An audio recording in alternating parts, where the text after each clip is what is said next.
I'd like to start off by saying good evening to Don and Michael. I did not know that that's where you were going.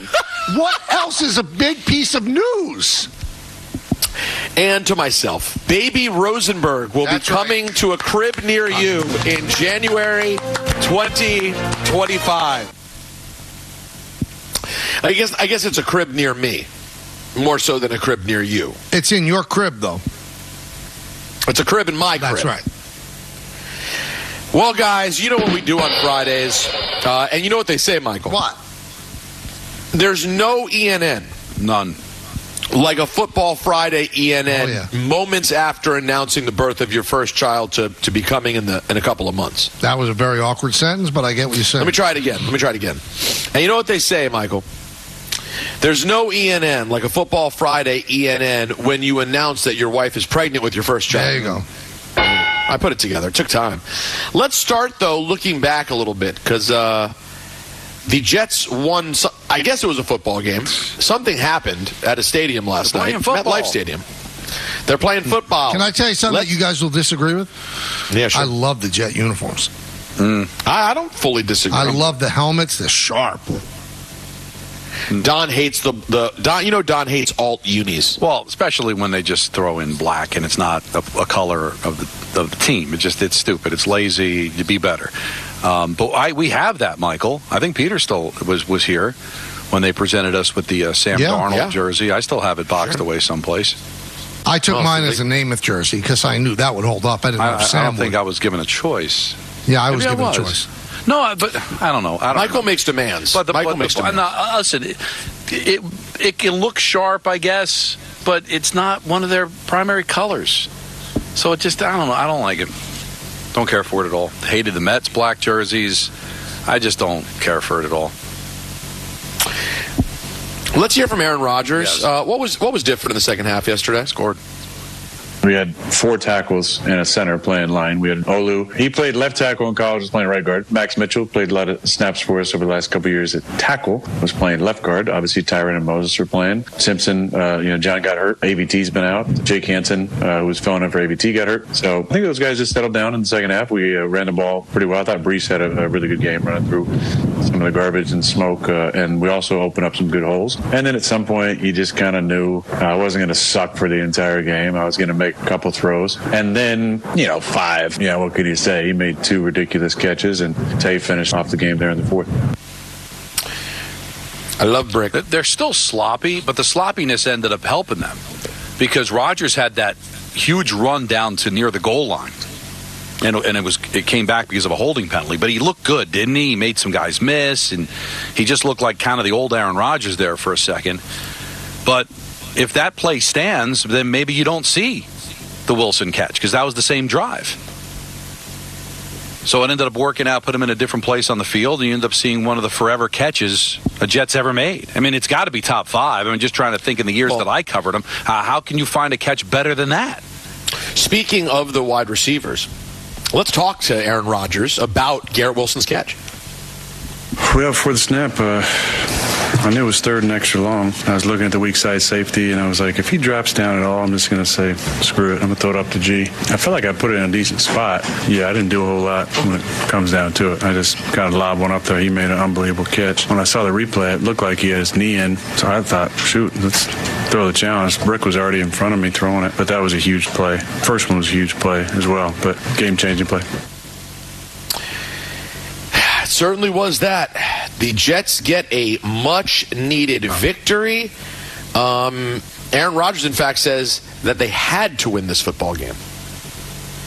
Kind of season on the line there in the second half. Obviously, we wouldn't have been mathematically eliminated, but mentally, to go to 2-7 would have been real tough. Hopefully, this gives us confidence so that we can beat anybody because we feel like we could. The way we played on offense in the second half is the way we've been kind of waiting for this offense to wake up. And I know, obviously, I was close to perfection as I needed to be, but that's a standard I need to play at. We did a lot of good things in the second half. We got to build off of that, but hopefully that kind of lets everybody, like you said, exhale a little bit and now get a little time off and then get a trip to Arizona. Not many people can get away with that. That was just close to perfection. I mean, we had a really good second half. Perfect? I don't know. Yeah, I've seen better halves of football before in my life. Just being honest. He's a different bird, but he can play. I mean, if Garrett Wilson doesn't go up and make literally one of the greatest catches I've ever seen, Michael, that ball ends up incomplete, and there's a good chance they're settling for 3 on that drive. I think you're right. And then they got a Devontae Adams touchdown very late. Here's the ultimate thing about the path, and they could do this. I think we can all agree. Good on them, they won the game. They're going to have to play better than that to do what they're going to need to do to make the playoffs. All right, you can't get around the fact that was an ugly Houston effort. Makes you wonder, exactly how good they are. But, hey, maybe the Jets made them look bad. Whatever. Point is, all right, you played well. You play like that against Arizona, there's a fighting chance you're going to lose a game. Play like that against Seattle, fighting chance you're going to lose. So we still need to see an A effort. We have not seen an A effort from this team pretty much all year. If you want to say the Patriot game that Thursday, week 3, okay, maybe. But really, guys, if they're going to make this run, if they're going to go 7-2 in the final 9 games, they're going to have to play way better than they played last night. Can they do it? If they don't, Don, they're not going anywhere. I mean, that has to be the first step for this team in going in a completely different direction. Because you could say, well, their schedule's easy, but it's not like you have the Panthers, right? The Cardinals are not a bad team in Arizona. Seattle's not. I know the Seattle's coming here, not that bad. Colts are not great, but not that bad. So it's not like you're taking on the 76 Buccaneers. There's not one game where they're guaranteed to win. No, in fact, the Cardinals game is one of those ones that you call easy based on record, but based on the direction and trajectory of that team, I don't know how easy a game that is.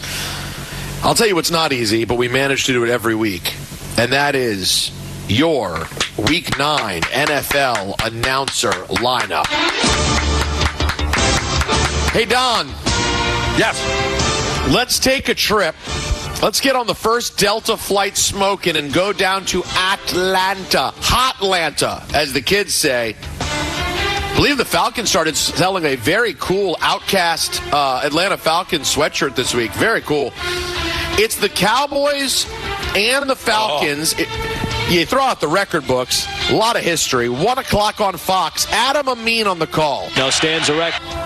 He'll be joined by Greg Oden. I'm aggressive by nature. And Pam Oliver. I will accept gifts at every single stadium. The Cowboys are 0-5 against the spread in their last 5 games following a loss. That's 0-3 this season after a loss. You and me. The Falcons are 1-4 against the spread at home this season. Since 2020, 7-17 against the spread as home favorites. I think they're -2.5 against the Cowboys. All right, let's take a trip north and go to Baltimore. You have the Shannon Sharp Bowl. The Broncos at the Ravens. 1 o'clock, guys, on CBS. Hello, friends. It's a Jim Nantz vehicle. Tony. He'll be joined by that man, Tony Romo. And Tracy Wolfson. Oh, still no. We have updated audio for everyone, but no Wolfson. That's not. It's really it's a shame. It's the A team, for God's sakes. I know. Wolfson deserves better. It's a straw. All right, guys, let's go to Buffalo. We'll stay at 1 o'clock. It is an AFC East clash between the Dolphins and the Buffalo Bills at 1 o'clock. Kevin Harlan's on the call. He's as quick as a hiccup. Trent Green and Melanie Collins. We turn the music down in my ear just slightly. It's blaring at me, Tom. It's killing me. All right, let's go back down south. I know we were north for a couple games, but let's head down to Carolina where we have an NFC South clash. And hold on, guys. Oh, Smells like Thursday. Wow. almost Wednesday at Jace. It could be a Wednesday game. The Saints and the Panthers. The Saints have nobody right now. The Panthers have nobody ever. It's at 1 o'clock on CBS. And for a game of this magnitude, who gets it? There's only one man. Who? Thomas Bartholomew McCarthy Jr. IV. Jay Feely. And Amanda Bylonis. Right. The rare triple straw. That's how you know it's big, guys. Let's stay at 1 o'clock, but we go to Cincinnati. The Raiders and the Bengals. Kevin Kugler on the call. He'll be joined by Daryl Johnston. Oh, that's Moose. And Laura Oakman. A lot of straws in the early part of the day. No, to me, it's not trying. Well, you can't have this many straws, is what you're saying. Trying.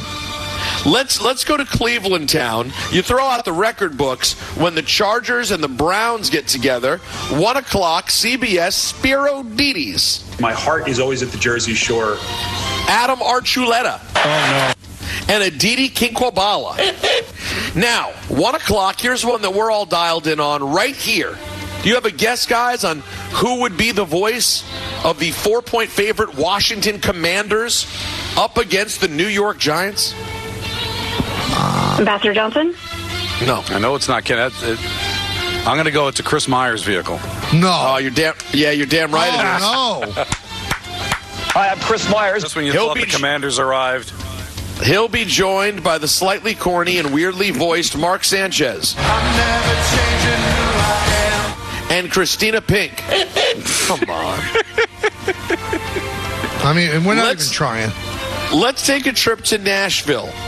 The Patriots and the Titans. 1 o'clock on Fox. Jason Benetti on the call. Jason Benetti is a great broadcaster. All right. Mark Stink Schlereth. I literally empty my bladder completely on the bench.